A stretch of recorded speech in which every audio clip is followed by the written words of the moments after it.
Chapter 10, The Opulence of the Absolute. When discussing the subject of spirituality among different audiences, certain reservations invariably seem to surface.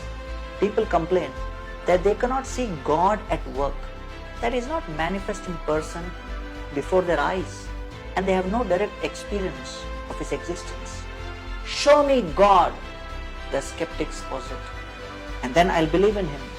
In chapter 10, Krishna explains how the spiritualist can simultaneously perceive God as the source of the creation and also see God within the creation. However, this requires more than an intellectual understanding.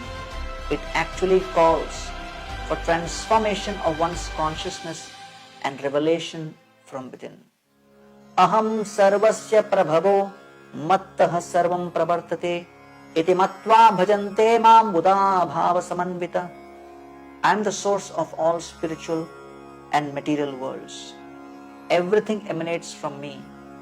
The wise who perfectly know this engage in my devotional service and worship me with all their hearts. The acronym for this chapter is called C. S, source of everything. E, essence of Gita. E, everywhere. Verses 1 to 7 take us through the theme of source of everything. S.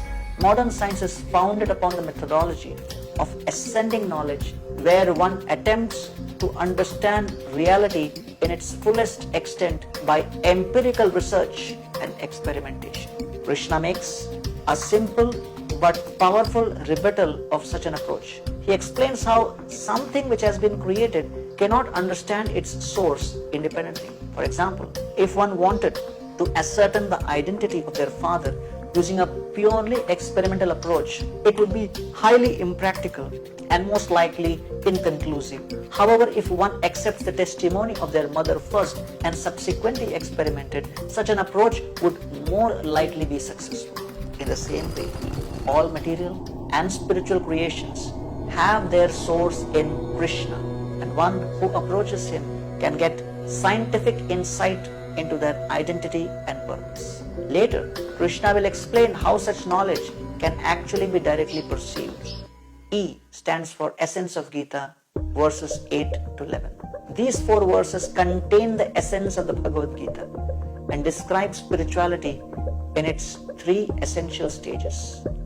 The first stage is entitled Sambandha, or knowledge of one's relationship with God and the universe. The second stage is the practice and application of such knowledge in one's daily life, technically known as Abhideya.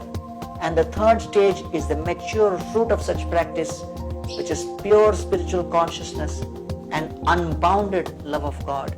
This is known as Prayojana. Thus, the Bhagavad Gita is actually a spiritual science, since there is hypothesis Sambandha, experiment Abhideya, and observation or conclusion Prayojana. These 4 verses 8 to 11 give a roadmap of spirituality from beginning to end. Verses 12 to 42 take us through the theme of E, everywhere. Arjuna is satisfied by Krishna's explanation and requests him to elaborate further on his characteristics and qualities. In response, Krishna describes the most prominent amongst his limitless, all-pervading opulence. By doing this, he explains how one can actually think about Him, meditate on Him, and see Him everywhere.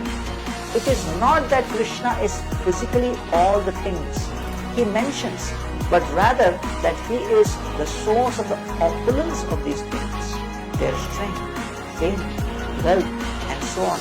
After naming 82 opulences, Krishna concludes by stating that these simply hint at His glory, since He pervades and supports the entire universe with a mere fragment of His energy.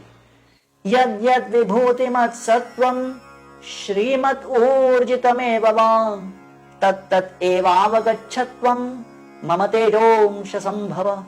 Know that all opulent, beautiful and glorious creations spring but from a spark of my splendor.